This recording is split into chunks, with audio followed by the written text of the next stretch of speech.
Evangelho de João, capítulo 3. Novo nascimento. Havia entre os fariseus um homem chamado Nicodemos, membro do Supremo Tribunal dos Judeus. Ele de noite procurou a Jesus e lhe disse: Rabi, sabemos que és mestre vindo da parte de Deus, porque ninguém pode fazer esses sinais que estás realizando, se Deus não estiver com ele. Jesus respondeu-lhe, declarando: em verdade, te asseguro, se alguém não nascer de novo, não pode ver o reino de Deus. Nicodemos questionou: como pode um homem nascer sendo velho? Pode, todavia, entrar pela segunda vez no ventre de sua mãe e nascer novamente? Arrazoou Jesus: em verdade, te asseguro, quem não nascer da água e do Espírito não pode entrar no reino de Deus. O que é nascido da carne é carne, mas o que nasce do Espírito é Espírito. Não te surpreendas pelo fato de eu te haver dito: deveis nascer de novo. O vento sopra onde quer. Você escuta o seu som, mas não sabe de onde vem, nem para onde vai. Assim ocorre com todos os nascidos do Espírito. Replicou-lhe Nicodemos: como pode acontecer isso? Explicou-lhe Jesus: tu és mestre em Israel e não compreendes essas verdades? Em verdade,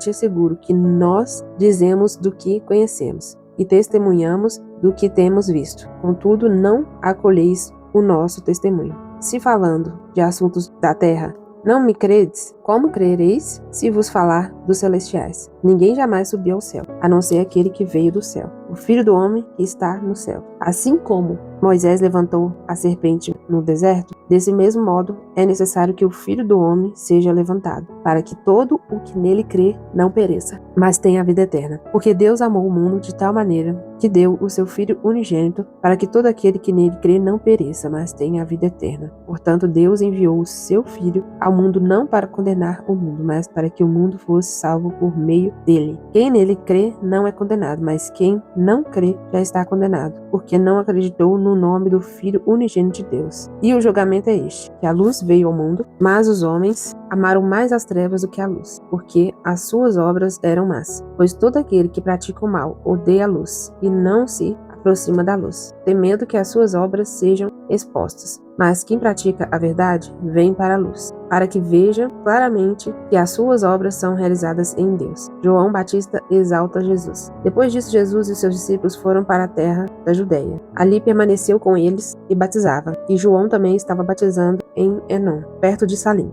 porque havia ali muitas águas, e o povo vinha para ser batizado, porquanto João ainda não tinha sido aprisionado. Então surgiu uma discussão entre alguns discípulos de João e os judeus sobre a purificação. E se dirigiram a João e lhe disseram: Rabi, aquele que estava contigo do outro lado do Jordão, de quem tens dado testemunho, está batizando e todos estão indo ao encontro dele. Ao que João esclareceu: um homem não pode receber coisa alguma, a não ser que lhe tenha sido dado do céu. Vós mesmos sois testemunhas do que vos disse. Eu não sou Cristo, mas fui enviado como seu precursor. O que tem a noiva é o noivo, o amigo do noivo que lhe serve e o ouve. Alegra-se grandemente por causa da voz do noivo. Portanto, essa satisfação já se cumpriu em mim. É necessário que ele cresça e que eu diminua. Quem vem das alturas está acima de todos. Aquele que vem da terra é terrestre e fala da terra. Quem veio do céu está acima de todos. Ele testifica o que tem visto e ouvido, mas ninguém aceita o seu testemunho. Aquele que aceita o seu testemunho certifica que Deus é verdadeiro, pois o enviado de Deus fala as palavras de Deus, porque Deus não dá o Espírito com limitações. O Pai ama o Filho, e todas as coisas entregou em suas mãos. Quem crê no Filho tem a vida eterna. Aquele que não crê no Filho não verá a vida, mas a ira de Deus permanece sobre ele.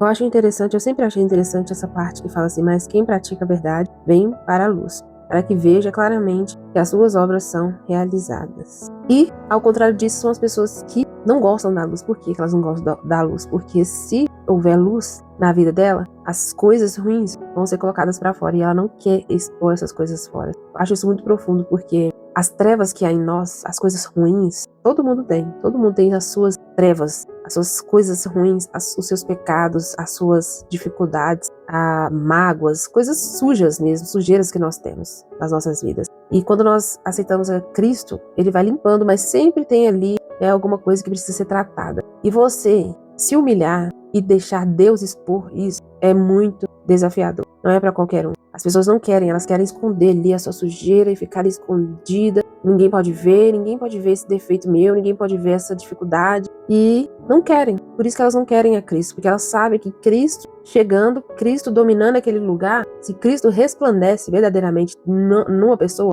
as dificuldades, os defeitos, os pecados vão resplandecer juntamente, vão ser clareados. Quando ele resplandece, tudo que é sujeira é visto, tudo que é trevas é visto, é encontrado. Então, quando nós entregamos a nossa vida para Cristo, nós precisamos entregar completamente. E quando nós entregamos completamente, é inevitável que as pessoas vão enxergar de forma clara as nossas falhas, porque nós mesmos somos aqueles que vão deixar bem claro para ela que nós temos falhas. Então, eu sempre gostei dessa parte em saber que Deus está em mim, porque eu tenho certeza que Ele está, porque tudo que é ruim, tudo que é treva, Ele põe para fora. Vamos orar?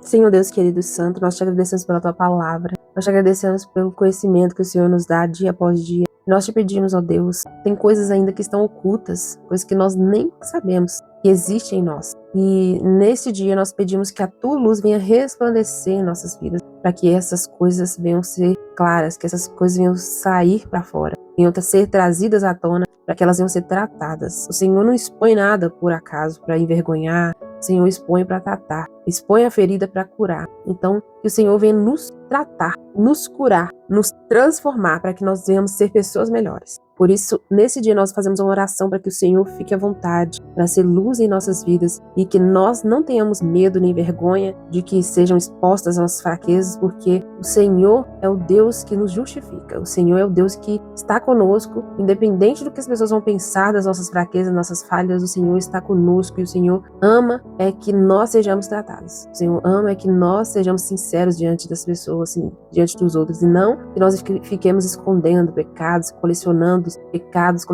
fraquezas. Nós precisamos nos posicionar e deixar Deus tratar. Que o Senhor venha sobre as nossas vidas e trate para a glória do Senhor. É o que nós te pedimos e agradecemos. Amém.